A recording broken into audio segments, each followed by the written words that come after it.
where the mind is without fear and the head is held high, where knowledge is free.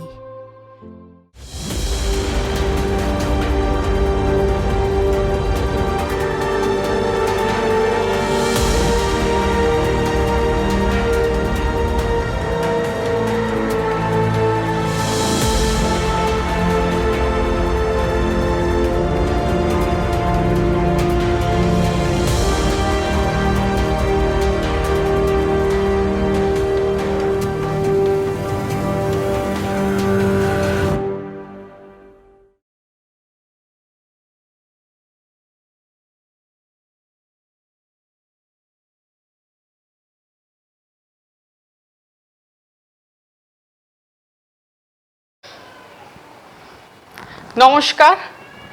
Malda প্রশাসনের উদ্যোগে ছাত্রছাত্রীদের জন্য যে টেলিশিক্ষার ব্যবস্থা করা হয়েছে তাকে স্বাগত জানাই ও ধন্যবাদ জানাই।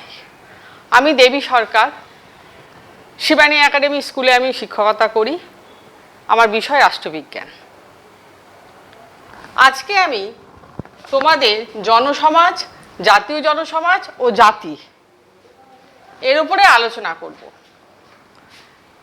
জাতীয়তাবাদ হলো এমন একটা শব্দ যা যুগ যুগ ধরে রাজনৈতিক চিন্তা জগতে আলোড়নের সৃষ্টি করেছে। সি.ডি. বার্নসের মতে নবজাগরণ প্রসূত সার্বভৌমিকতার সঙ্গে বৈপ্লবিক অধিকার সমূহের সমন্বয় সাধনের ফলেই জাতীয়তাবাদের উৎপত্তি ঘটেছিল। আবার এই জাতীয়তাবাদের সঙ্গে কয়েকটি শব্দ নিবিড়ভাবে যুক্ত। কি কি শব্দগুলো? যেমন এই যে জনসমাজ, জাতীয় জনসমাজ ও জাতি। জাতীয় জনসমাজ ও জাতি হলো একই পূর্বপুরুষ থেকে জাত জনসমষ্টি। আবার এই যে জাতীয় জনসমাজ এবং জাতি, এই দুটোর মধ্যে অনেকে পার্থক্য করতে নারাজ। অনেকে বলেন যে জাতীয় জনসমাজ ও জাতি এর মধ্যে কোনো পার্থক্য নেই, কিন্তু দেখা যায় যে আছে, একটা সূক্ষ্ম পার্থক্য আছে। সেটা আমরা যখন আলোচনা করব সেটাতেই বোঝা যাবে যে কি সূক্ষ্ম পার্থক্যটা। আচ্ছা, এবার আমরা আলোচনা করব জনসমাজ নিয়ে।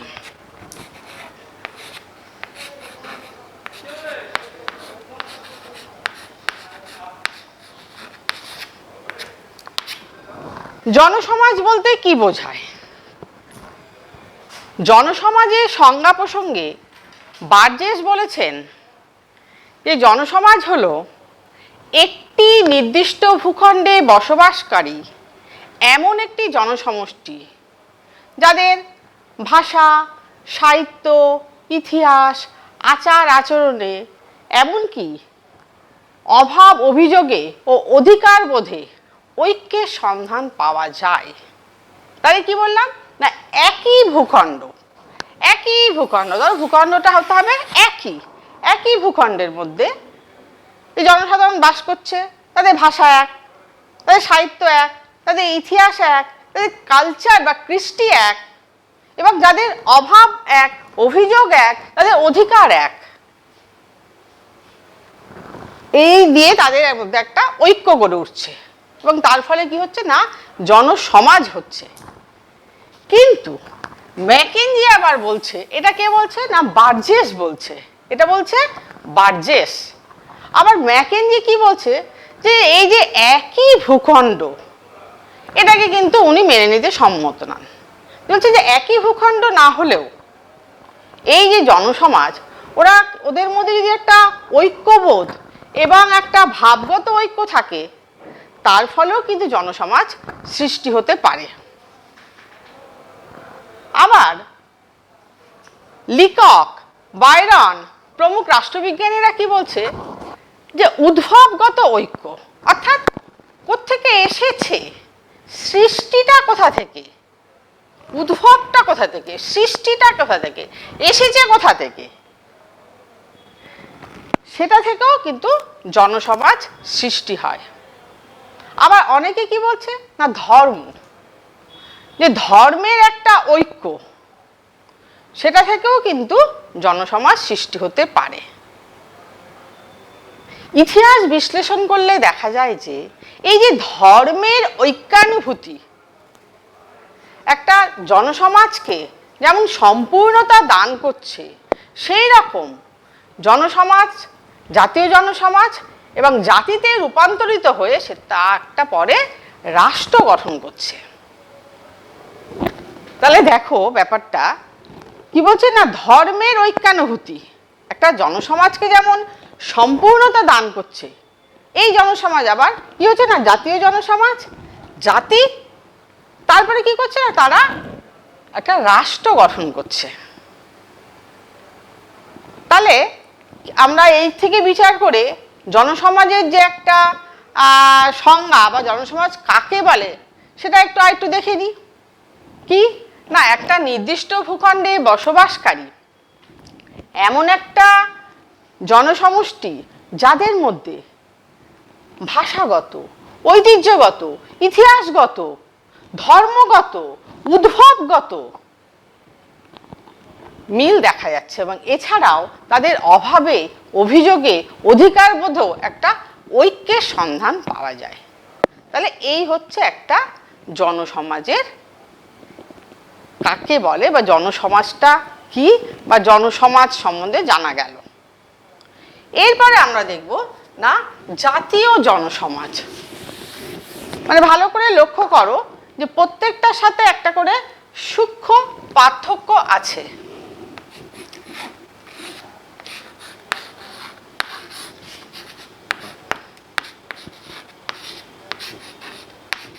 এবার কি বলছি না জাতীয় জনসমাজ। জাতীয় জনসমাজ সম্বন্ধে বলতে গিয়ে কোকার বলেছেন যে জাতীয় জনসমাজ হলো অতীত ইতিহাসের অভিজ্ঞতা ও সাংস্কৃতিক ঐতিহ্যের ফল।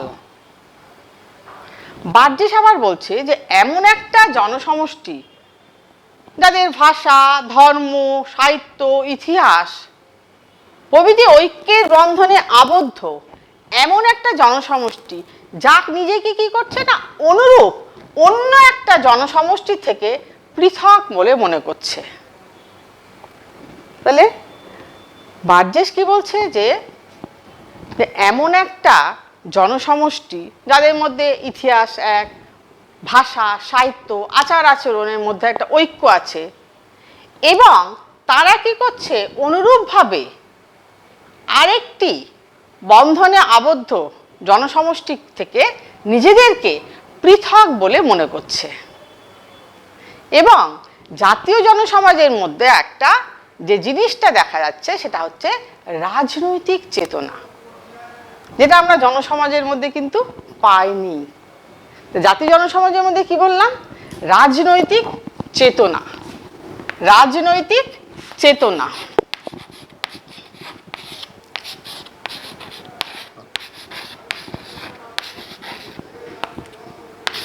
রাজনৈতিক চেতনা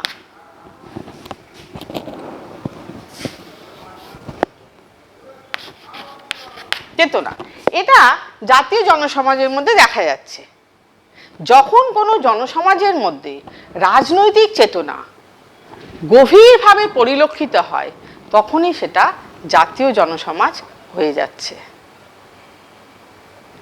কোনো কোনো রাষ্ট্রবিজ্ঞানী আবার কি বলছে যে জাতীয় জনসমাজের মধ্যে যখন রাজনৈতিক চেতনা গভীরভাবে হয়ে যখন রাষ্ট্র গঠন করছে, অর্থাৎ দেখা যাচ্ছে যে একটা জনসমাজ তাদের মধ্যে ভাষা, ধর্ম, সাহিত্য, আচার আচরণ সব কিছুর মধ্যে একটা ঐক্যর সাথে সাথে আবার কি না রাজনৈতিক চেতনাও গভীরভাবে দেখা যাচ্ছে। তাহলে রাজনৈতিক কোনো জনসমাজের মধ্যে যখন রাজনৈতিক চেতনা গভীরভাবে দেখা যাচ্ছে তখনই সেটা হয়ে যাচ্ছে জাতীয় জনসমাজ।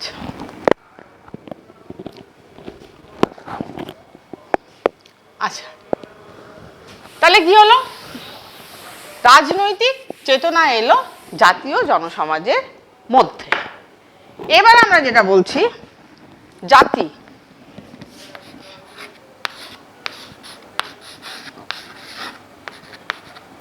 জাতি, জাতির ইংরেজিটা কি, নেশন। এই নেশান, এটার বাংলা প্রতিশব্দ কি হলো না জাতি। আবার এই নেশান শব্দটা ল্যাটিন শব্দ নেশিও থেকে এসেছে। নেশান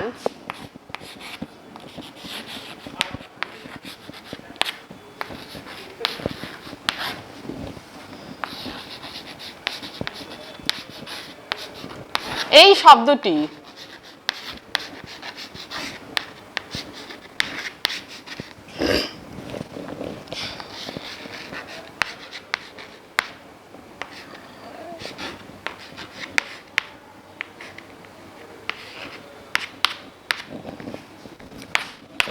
নেশান, এই শব্দটি ল্যাটিন শব্দ নেশিও থেকে এসেছে।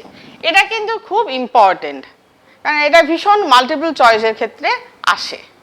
তাই নেশান এই শব্দটি ল্যাটিন শব্দ নেশিও থেকে এসেছে। ল্যাস্কি কি বলেছে?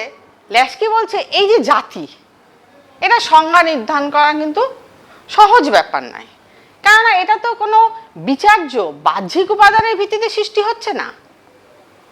আবার ফরাসি দার্শনিক রেনা কি বলছে না, রেনা বলছে যে জাতি হচ্ছে একটা ভাষা এবং জৈবিক ভিত্তিতে সৃষ্টি হচ্ছে না। জাতি ভাষা কিংবা জৈবিক ভিত্তিতে জাতি সৃষ্টি হচ্ছে না, এটা ফরাসি দার্শনিক রেনার বক্তব্য। যে জাতি হচ্ছে একটা জীবন্ত আধ্যাত্মিক নীতির মূর্ত রূপ। কোনো গৌরবোজ্জ্বল বা দুঃখময় অতীত দিনের স্মৃতির বন্ধন এবং একটি রাষ্ট্রের জনগণের ঐক্যবদ্ধ হওয়ার ইচ্ছাই হচ্ছে জাতি।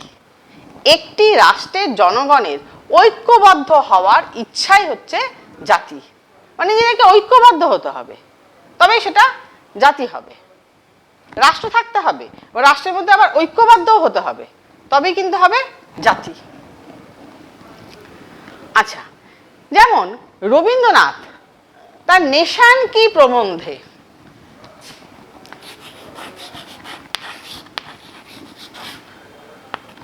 রবীন্দ্রনাথ তার নেশান কি প্রবন্ধে, এটাও ইম্পর্টেন্ট। আচ্ছা, রবীন্দ্রনাথ তার নেশান কি প্রবন্ধে বলেছে জাতি হচ্ছে একটা সজীব সত্তা, একটা মানুষ পদার্থ।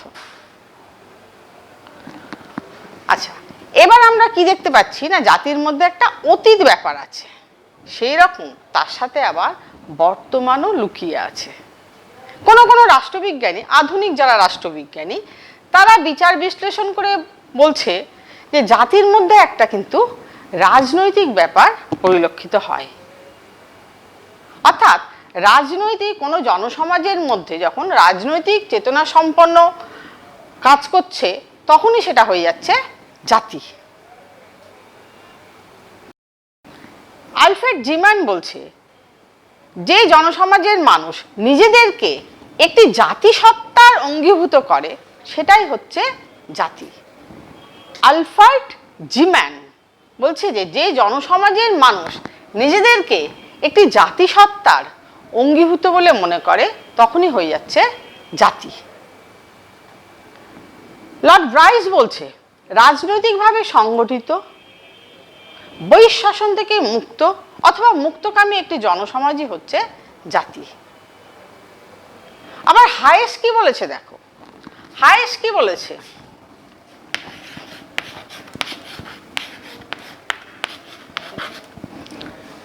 যে একটি জনসমাজ যখন তাদের সাথে সার্বভৌমিকতা এবং একটা স্বাধীনতা, এই দুটো যখন অর্জন করবে, তখনই সেটা হয়ে যাবে জাতি।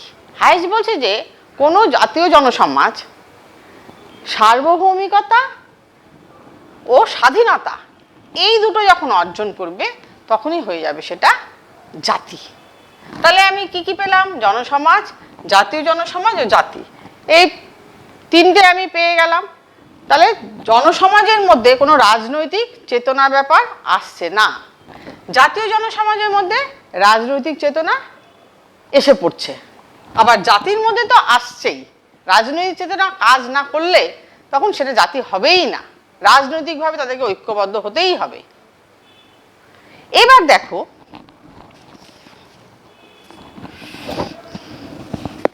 এই যে জনসমাজ, জাতীয় জনসমাজ এবং জাতি, এদের মধ্যে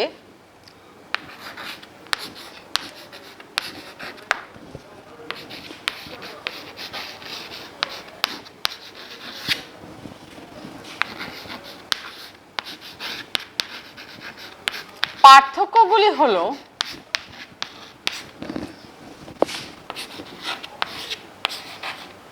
মানে এই ছকটা যদি তোমরা মনে রাখো না তাহলে দেখবে একদম কোনো অসুবিধা নেই। জনসমাজ সমান সমান ঐক্যবদ্ধ জনসমষ্টি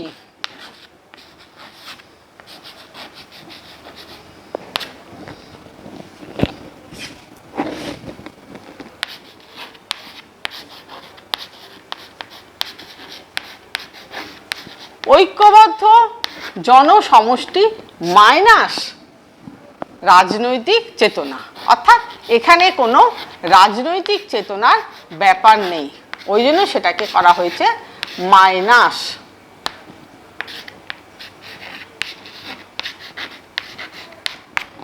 মাইনাস রাজনৈতিক চেতনা, ঐক্যবদ্ধ জনসমষ্টি মাইনাস রাজনৈতিক চেতনা।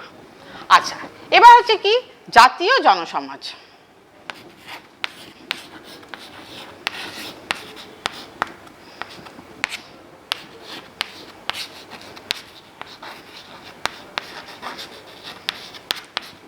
জনসমাজ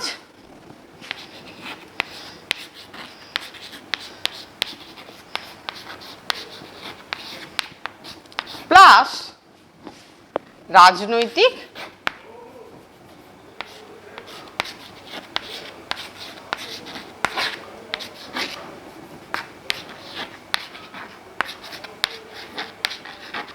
চেতনা।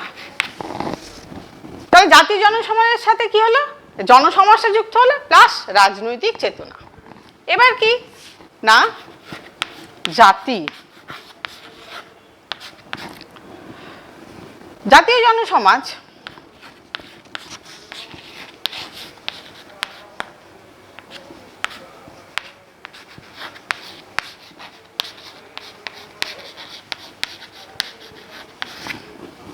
যোগ জাতীয়তাবোধ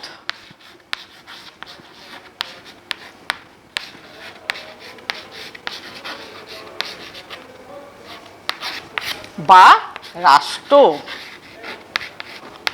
মানে জাতির সাথে একটা রাষ্ট্র থাকতেই হবে, সবসময়ই থাকবে তার কোনো কথা না, এটা আমি পরে এই নিয়ে চলবে আলোচনা। তাহলে জনসমাজ সমান সমান ঐক্যবদ্ধ জনসমষ্টি মাইনাস রাজনৈতিক চেতনা, মানে জনসমাজের মধ্যে কোনো রাজনৈতিক চেতনা নেই। আবার জাতীয় জনসমাজ সমান সমান জনসমাজ যোগ রাজনৈতিক চেতনা, জাতীয় জনসমাজের সাথে চলে এলো রাজনৈতিক চেতনা। আবার জাতির সাথে কি হলো, জাতীয় জনসমাজ যোগ জাতীয়তাবোধ বা রাষ্ট্র।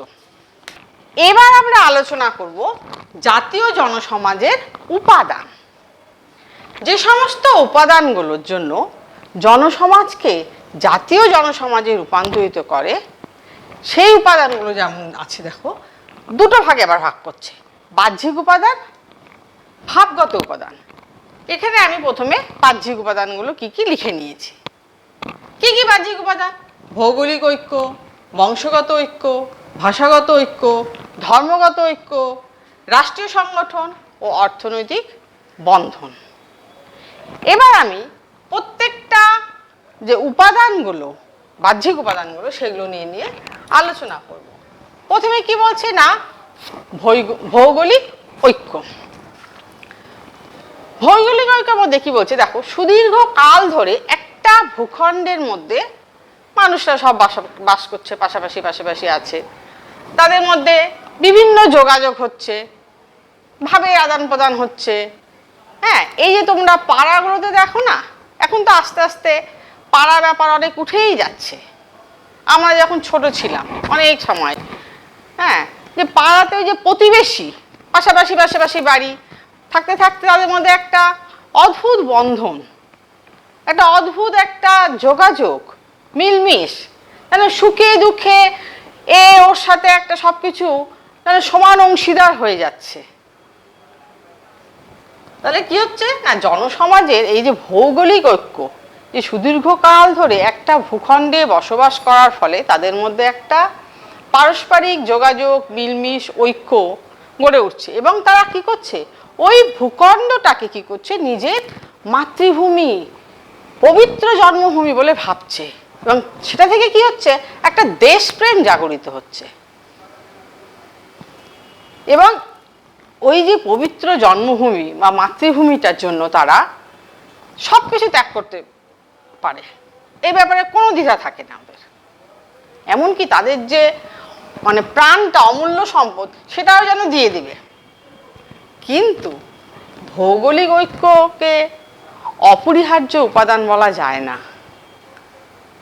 কেননা ভৌগোলিক ঐক্য না থাকলেও যে জনসমাজ গঠিত হতে পারে সেটার একটা উদাহরণ আমি দিচ্ছি।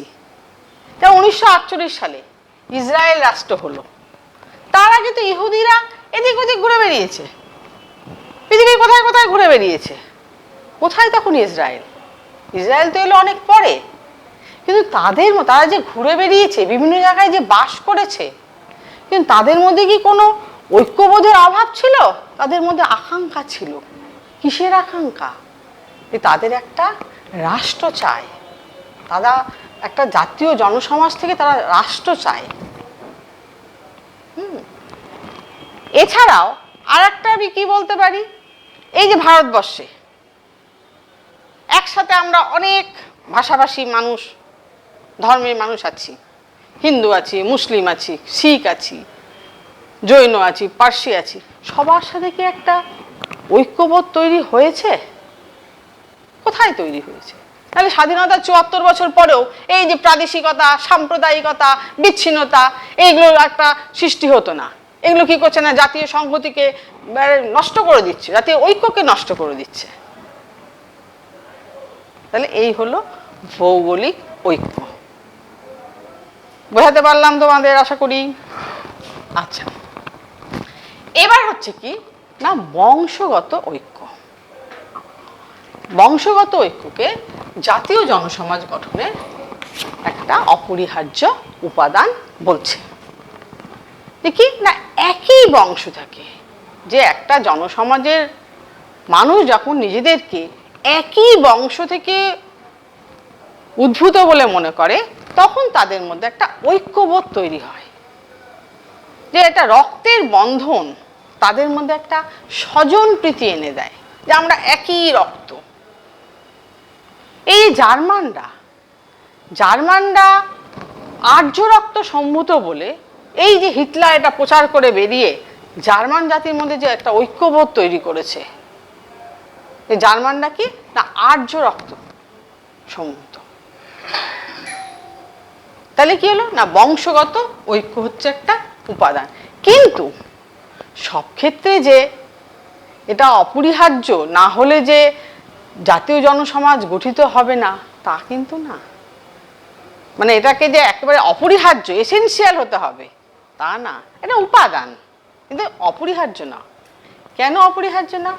এই যে ইংরেজ, ওলন্দাজ, জার্মানরা, এরা একই রক্ত থেকে এসেছে, কিন্তু তাদের মধ্যে কি ঐক্যবোধ তৈরি হয়েছে?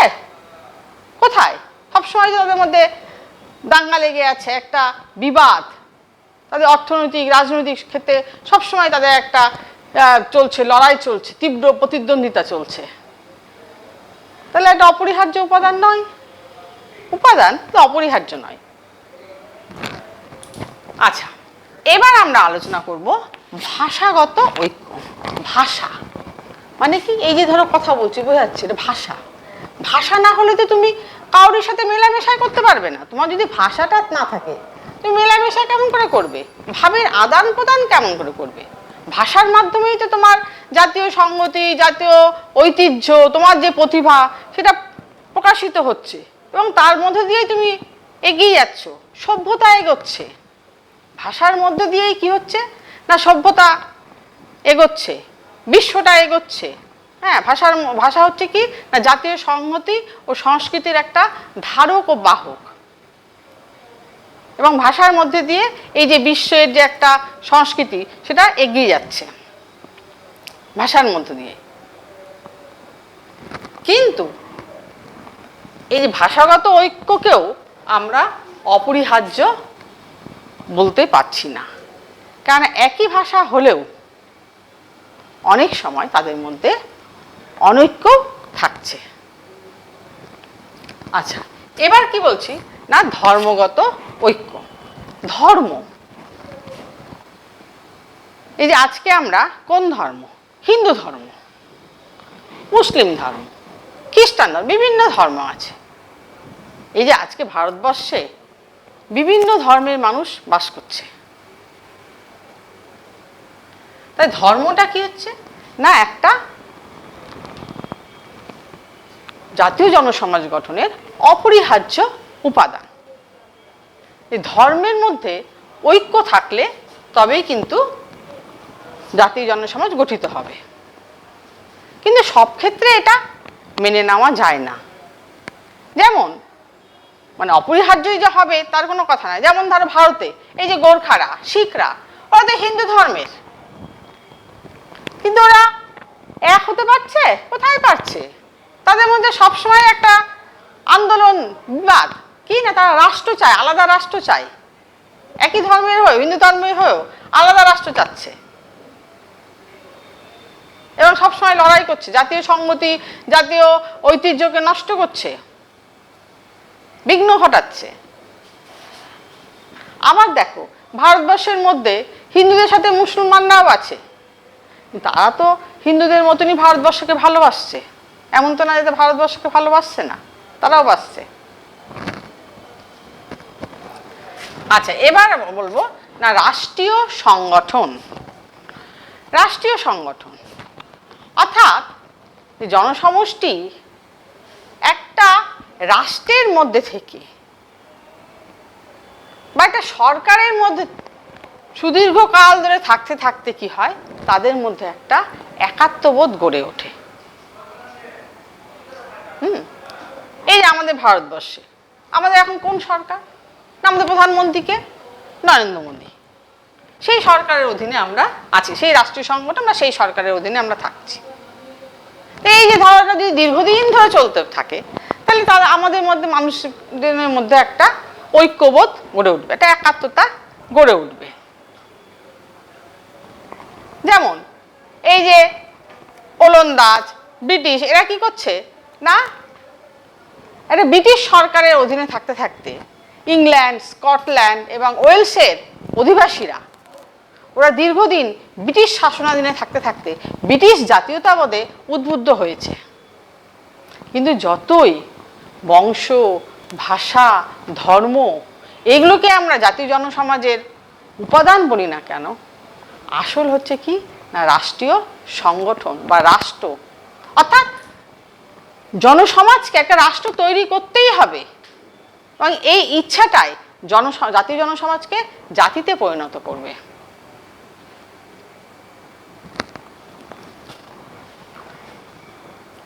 আচ্ছা, এবার আমরা নিয়ে যাব অর্থনৈতিক বন্ধন। অর্থনৈতিক বন্ধন হচ্ছে জাতীয় জনসমাজের একটা গুরুত্বপূর্ণ উপাদান, যে একই অর্থনৈতিক বন্ধন, অর্থাৎ অর্থনৈতিক বন্ধন যদি এক ও অভিন্ন না হয়, তাহলে কিন্তু একটা অখণ্ড জাতি কখনোই হতে পারে না। এই যে ইংরেজরা, আমেরিকানরা, ওদের তো অর্থনৈতিক বন্ধন ছিল কিন্তু এক না, আলাদা। তার জন্যই কিন্তু ওরা আলাদা জাতি হয়ে গেছে, এক জাতি হয়ে আত্মপ্রতিষ্ঠা করতে পারেনি। আবার জর্জিয়ানরা একটা ভূখণ্ডে বাস করেছে, একই ভাষা ব্যবহার করেছে, কিন্তু তারা আলাদা হয়ে গেছে, অখণ্ড জাতি হয়নি। কেননা তারা অসংলগ্ন রাষ্ট্রে থাকতে থাকতে তারা একটা সাধারণ অর্থনৈতিক জীবনে ব্যর্থ হয়ে গেছে, শতাব্দী ধরে নিজেদের মধ্যে লড়াই করেছে।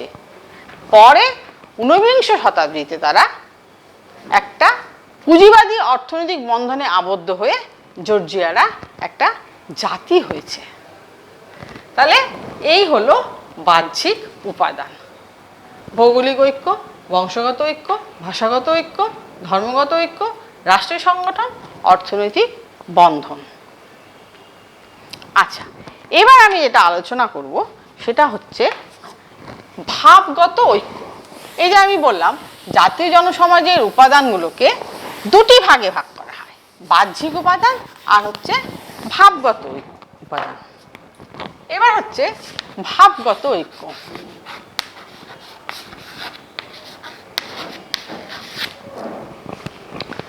আচ্ছা, এই যে জনসমষ্টি সুদীর্ঘ কাল ধরে একসাথে বসবাস করার ফলে তাদের মধ্যে ইতিহাস, কৃষ্টি, সংস্কৃতি সমন্বয়ের ফলে একটা ঐক্যবোধ গড়ে উঠছে এবং জনসাধারণের মধ্যে একটা একাত্মবোধ তৈরি হচ্ছে এবং তার ফলে কি হচ্ছে না, একটা জাতি হচ্ছে। কোনো কোনো রাষ্ট্রবিজ্ঞানী আবার বলছে, যেমন ফরাসি অধ্যাপক রেনা বলছে যে এই যে ভাবের একটা আধার, সেটাতেই কি হচ্ছে না, জাতীয় জনসমাজকে জাতিতে পরিণত করছে। এটা ভাবগত ঐক্য এবং ভাবগত ঐক্যকে আবার দুটো ভাগে ভাগ করছে, অতীতের স্মৃতি এবং 2 নম্বর হচ্ছে ঐতিহ্যকে হারিয়ে রাখার আকাঙ্ক্ষা। ঐতিহ্যকে ফিরে পাওয়ার আকাঙ্ক্ষা, অতীতের স্মৃতি এবং ঐতিহ্যকে ফিরে পাওয়ার আকাঙ্ক্ষা, এই দুটো মিলে গেলে কিন্তু একটা কি হচ্ছে না, একটা ভাবগত ঐক্য তৈরি হচ্ছে। এছাড়া কি হচ্ছে না, এছাড়া হচ্ছে একটা যৌথ আদর্শ, যৌথ স্মৃতি, যেটা জনসাধারণের মধ্যে সৃষ্টি হয়ে কি হচ্ছে না, একটা ভাবের আধার হচ্ছে এবং তার ফলে কি হচ্ছে না, ভাবগত ঐক্য তৈরি হচ্ছে। এই ভাবগত ঐক্য এটা হচ্ছে একটা কি না, একটা মানসিক অবস্থা, একটা জীবনাদর্শ, একটা চিন্তা, অনুভূতি। তাহলে এই হচ্ছে ভাবগত ঐক্য। আচ্ছা, এখন আমি তোমাদের জাতি ও রাষ্ট্র এর মধ্যে পার্থক্য কি সেটা নিয়ে আলোচনা করব। অনেক অনেক রাষ্ট্রবিজ্ঞানী বলছে জাতি ও রাষ্ট্র হচ্ছে এক ও অভিন্ন, অর্থাৎ এদের মধ্যে কোনো পার্থক্য নেই, এটা এক ও অভিন্ন। ফরাসি বিপ্লবের পর থেকে জাতীয় রাষ্ট্র, নেশন স্টেট, এই ধারণাটার উদ্ভব ঘটে। ধনতন্ত্রের বিকাশের একদম প্রথম দিকে উদীয়মান বুর্জোয়া শ্রেণী তারা তাদের আভ্যন্তরীণ বাজার ঠিক রাখার জন্য এই জাতিভিত্তিক রাষ্ট্র এটা স্লোগান তোলে, অর্থাৎ এক জাতি এক রাষ্ট্র। এবং আঞ্চলিক জাতির ওপর রাষ্ট্রগুলোর ছাপ পড়ার পরে জাতি, জাতীয় সম্প্রদায় ও রাষ্ট্র জাতীয় রাষ্ট্র বলে রূপান্তরিত হয় এবং এক জাতি এক রাষ্ট্র তখন থেকেই ব্যাপারটা চলে আসছে। মানে তখন থেকেই এক জাতি এক রাষ্ট্র, একটা জাতি একটা রাষ্ট্র, মানে একটা রাষ্ট্রে একটা জাতি, এই ব্যাপারটা তখন থেকেই প্রচার হতে থাকে। কিন্তু যতই বলুক অনেক রাষ্ট্রবিজ্ঞানী জাতীয় রাষ্ট্র হচ্ছে এক ও অভিন্ন, এদের মধ্যে কোনো পার্থক্য নেই, কিন্তু তবুও পার্থক্য আছে। যেমন 1 নম্বর, রাষ্ট্র হচ্ছে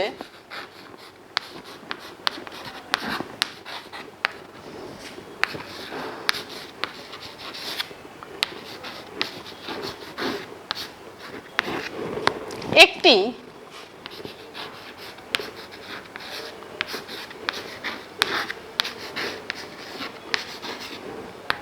রাজনৈতিক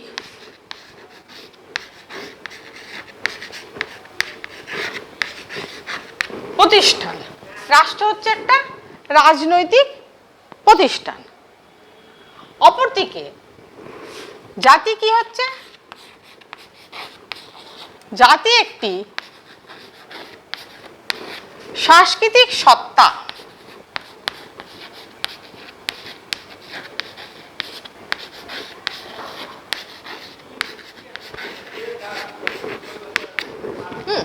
রাষ্ট্র হচ্ছে একটা রাজনৈতিক প্রতিষ্ঠান, জাতি হচ্ছে কি না একটা সাংস্কৃতিক সত্তা। এই যে জাতির মধ্যে সাংস্কৃতিক সত্তা, আবার কোনো জনসমাজের মধ্যে যখন একটা ভাবের আদান প্রদান হয় বা তাদের মধ্যে একটা জাতীয়তা কাজ করে, তখনই সেটা হয়ে যাচ্ছে জাতি। এবং জাতি হচ্ছে একটা সামাজিক ও মনস্তাত্ত্বিক। আবার 2 নম্বর হচ্ছে রাষ্ট্রের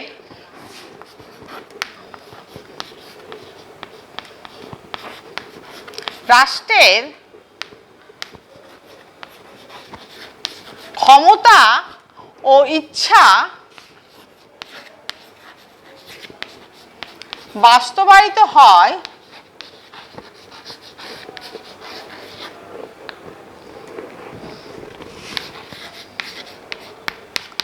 সরকারের মাধ্যমে।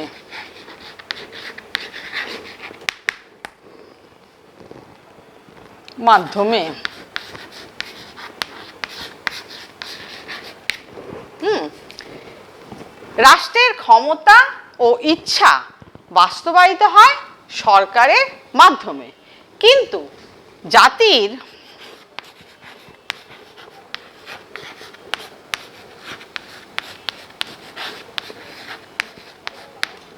এই রকম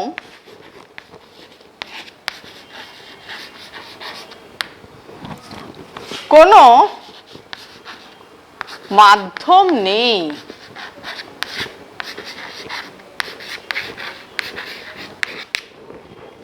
রাষ্ট্রের ক্ষমতা ও ইচ্ছা বাস্তবায়িত হয় সরকারের মধ্য দিয়ে, কিন্তু জাতির এইরকম কোনো মাধ্যম নেই। আবার কোনো জনসমষ্টি একটা ভূখণ্ডে থাকলো, তাদের ইচ্ছা রাষ্ট্র গঠন করা, সেটা হলেই হবে না, সেই ইচ্ছেটাকে তাদের সফল করতে হবে, সাকসেস করতে হবে, তবেই সেটা রাষ্ট্র হবে বা সেটা পরে জাতিতে পরিণত হবে, জনসমষ্টি। যেমন ধরো, প্রথম বিশ্বযুদ্ধের আগে অস্ট্রিয়া হাঙ্গারি এরা তো একটা শক্তিশালী রাষ্ট্র ছিল, কিন্তু জনসাধারণের মধ্যে কোনো রাজনৈতিক ঐক্য ছাড়া অন্য কোনো ঐক্য ছিল না। তার ফলে কি হয়েছে, তারা একটা জাতি হিসাবে প্রতিষ্ঠিত হতে পারেনি। অর্থাৎ সরকারও হতে হবে, মানে রাষ্ট্রও হতে হবে, আবার জাতীয় থাকতে হবে, তবেই কিন্তু সেটা মিলেমিশে একাকার হবে। তাহলে অস্ট্রিয়া হাঙ্গারি ওরা কি ছিল, ওদের মধ্যে রাজনৈতিক ঐক্য ছিল, কিন্তু অন্য কোনো ঐক্য না থাকার জন্য তারা জাতি হিসাবে আত্মপ্রতিষ্ঠা পায়নি। 3 নম্বর কি বলছে না, যে অনেক সময় যে বহুজাতি বিশিষ্ট যেগুলো রাষ্ট্র, যে সমস্ত রাষ্ট্রে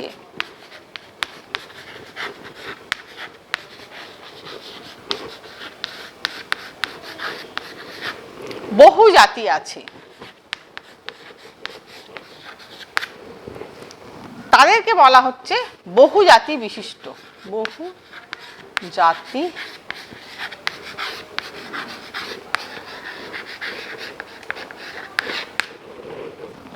রাষ্ট্র।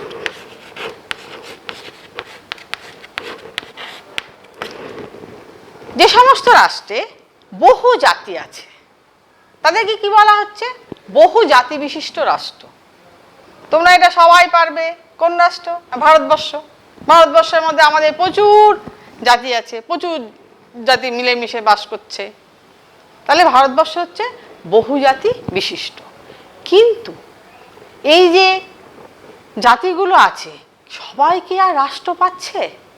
সবাই যদি বলে যে আমরা সব রাষ্ট্র চাই, ও রাষ্ট্র চায়, পার্সিরা রাষ্ট্র চায়, জৈনরা রাষ্ট্র চায়, খ্রিস্টান যারা তারাও রাষ্ট্র চায়, তাহলে কি আর হবে?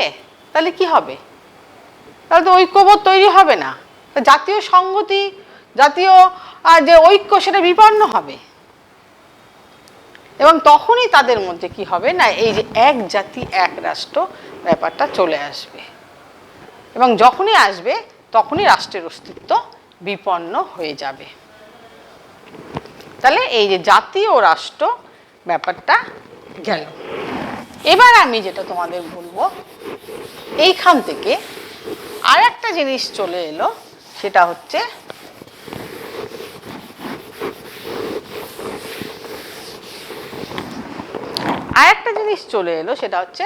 আত্মনিয়ন্ত্রণের অধিকার। আজকে একটু ওটা নিয়ে শুরু করি, সময় আছে যখন আমার।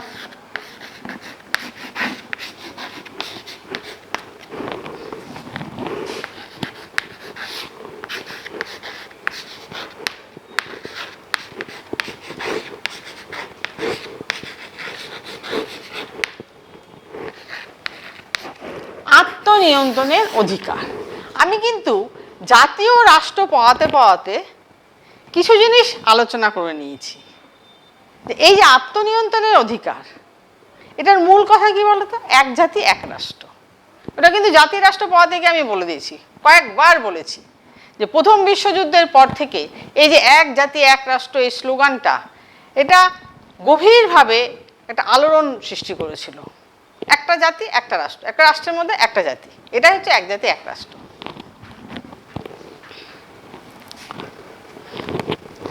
তাহলে এবার দেখা যাক যে আত্মনিয়ন্ত্রণের অধিকার কাকে বলে।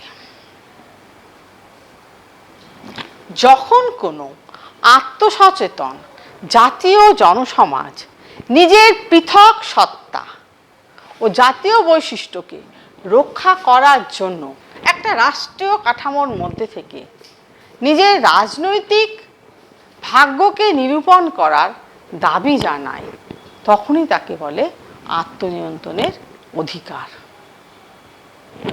যখন কোনো আত্মসচেতন জাতীয় জনসমাজ,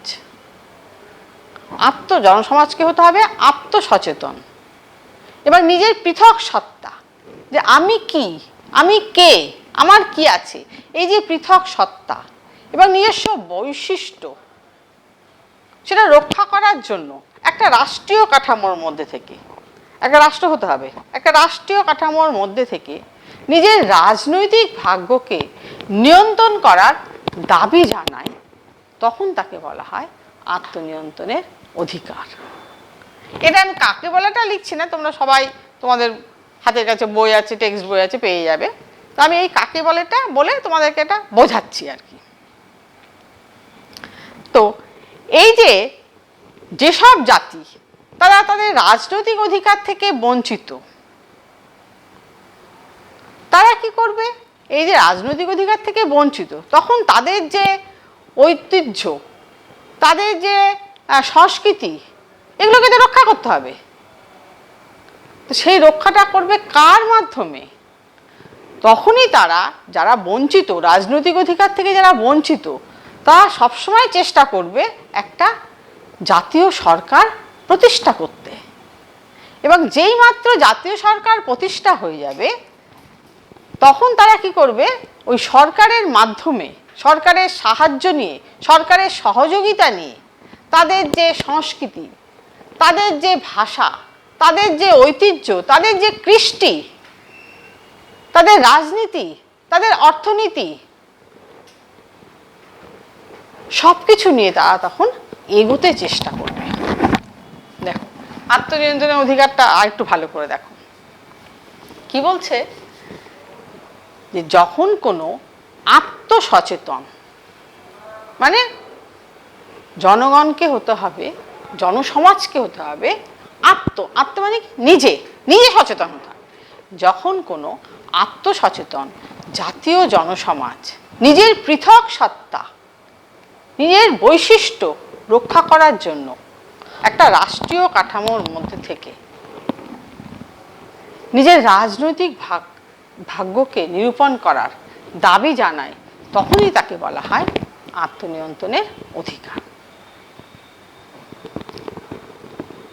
এই আত্মনিয়ন্ত্রণের অধিকারের ক্ষেত্রে যে সমস্ত জনসমাজ তারা রাজনৈতিক অধিকার থেকে বঞ্চিত, তারা কি করছে? তাদের এই অধিকারটিকে টিকিয়ে রাখার জন্য কাকে লাগবে? একটা সরকার লাগবে, জাতীয় সরকার লাগবে। ওরা জাতীয় সরকার প্রতিষ্ঠা করতে চাচ্ছে। যে সরকার প্রতিষ্ঠা হয়ে গেলে তখন তার মাধ্যমে তারা কি করবে? তাদের যে সংস্কৃতি, তাদের যে ঐতিহ্য, তাদের যে কৃষ্টি, তাদের রাজনৈতিক, অর্থনৈতিক সমস্ত কিছু নিয়ে তারা তখন অগ্রসর হতে থাকবে। কার সাহায্য নিয়ে? না, ওই জাতীয় সরকারের সাহায্য সহযোগিতা নিয়ে। তাহলে বোঝাতে পারলাম। এবং এই যে এক জাতি এক রাষ্ট্র, এটাই হচ্ছে আত্মনিয়ন্ত্রণের অধিকারের এই তত্ত্বটার স্লোগান।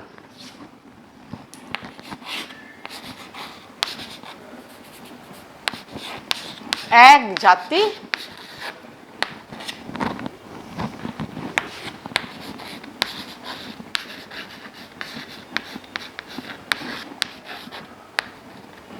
এক রাষ্ট্র, এই হচ্ছে আত্মনিয়ন্ত্রণের অধিকারের তত্ত্ব। যে এক জাতি এক রাষ্ট্র, এটাই হচ্ছে আত্মনিয়ন্ত্রণের অধিকারের মৌলিক নীতি।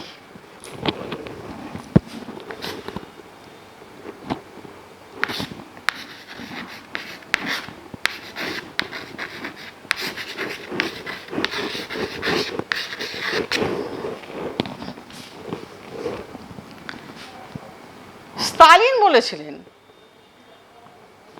যে আত্মনিয়ন্ত্রণের অধিকার বলতে, স্টালিন বলেছিলেন আত্মনিয়ন্ত্রণের অধিকার বলতে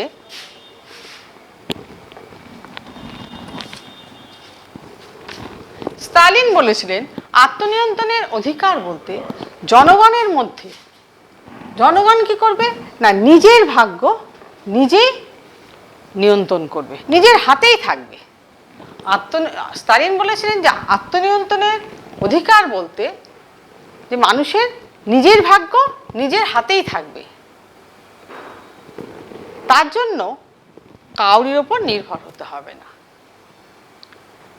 কোনো জনসমাজকে বা কোনো মানুষকে যদি জোর করে তার অধিকার কেড়ে নেওয়া হয়, বা তার যে বিদ্যালয় বা অন্যান্য প্রতিষ্ঠান সেটা ধ্বংস করা হয়, বা তার ভাষা দমন করা হয়, বা তার আচার ব্যবহারে অন্যথা করা হয়, কিন্তু সেটা করা যাবে না।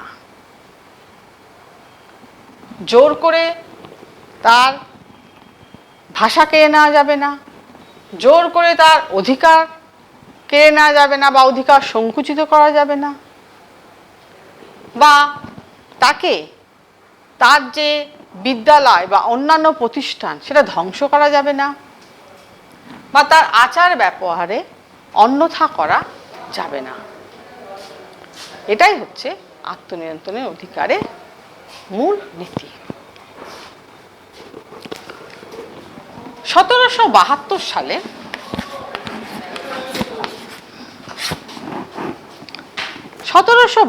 সালে পোল্যান্ড দ্বিখণ্ডিত হওয়ার পর থেকে এই যে আত্মনিয়ন্ত্রণের অধিকারটা, এই নীতিটা প্রচলিত হতে থাকে। তারপর 19 শতকের মাঝামাঝি সময় থেকে এই নীতিটা আরো প্রবল আকার ধারণ করে। 1772 সালে পোল্যান্ড দ্বিখণ্ডিত হওয়ার পর থেকে এই আত্মনিয়ন্ত্রণের অধিকারটা প্রসারিত হতে থাকে। তারপর 19 শতকের মাঝামাঝি সময় থেকে এই আত্মনিয়ন্ত্রণের অধিকার, এই যে নীতিটা, এটা বিপুলভাবে প্রচারিত হতে থাকে। ইতালীয় দার্শনিক ম্যাসিনি প্রচার করেন যে রাজনৈতিক ক্ষেত্রে নিজের ভাগ্য নিয়ন্ত্রণ করার অধিকার রাজনৈতিক চেতনা সম্পন্ন জনগণের স্বাভাবিক অধিকার। ইতালীয় দার্শনিক ম্যাসিনি বলেছেন যে রাজনৈতিক ক্ষেত্রে প্রত্যেকটা মানুষের ভাগ্য নিয়ন্ত্রণ করার যে অধিকার, সেটা একটা রাজনৈতিক চেতনা সম্পন্ন মানুষের স্বাভাবিক অধিকার। এবং এই অধিকারটা যদি সব মানুষের থাকে বিশ্বের, তাহলে আর পৃথিবীতে কোনো রাজনৈতিক সমস্যা থাকবে না। এটা হচ্ছে ইতালীয় দার্শনিক ম্যাসিনির কথায়। আবার এই যে প্রথম বিশ্বযুদ্ধের পর আত্মনিয়ন্ত্রণের অধিকার এত বিশেষভাবে একটা গ্রহণযোগ্য আদর্শ বলে প্রচারিত হয় যে এক জাতি এক রাষ্ট্র, এই যে আত্মনিয়ন্ত্রণের অধিকার, এটা প্রথম বিশ্বযুদ্ধের পর বিশেষভাবে গ্রহণযোগ্য আদর্শ বলে বিবেচিত হয়। লেনিন ঘোষণা করেছিলেন 1917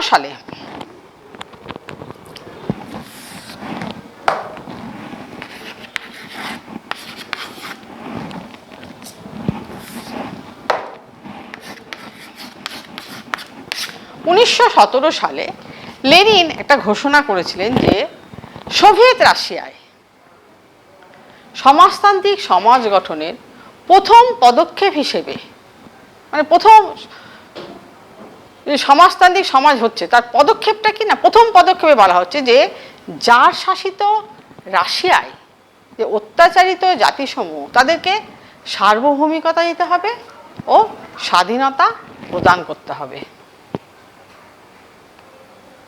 আবার 1918 সালে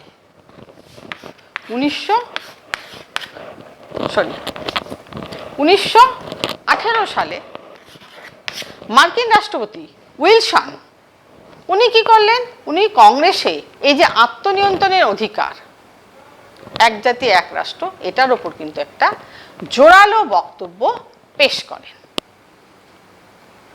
তাহলে আত্মনিয়ন্ত্রণের অধিকারে এই যে এক জাতি এক রাষ্ট্র, আশা করি এটা তোমরা খুব ভালো করেই বুঝেছো।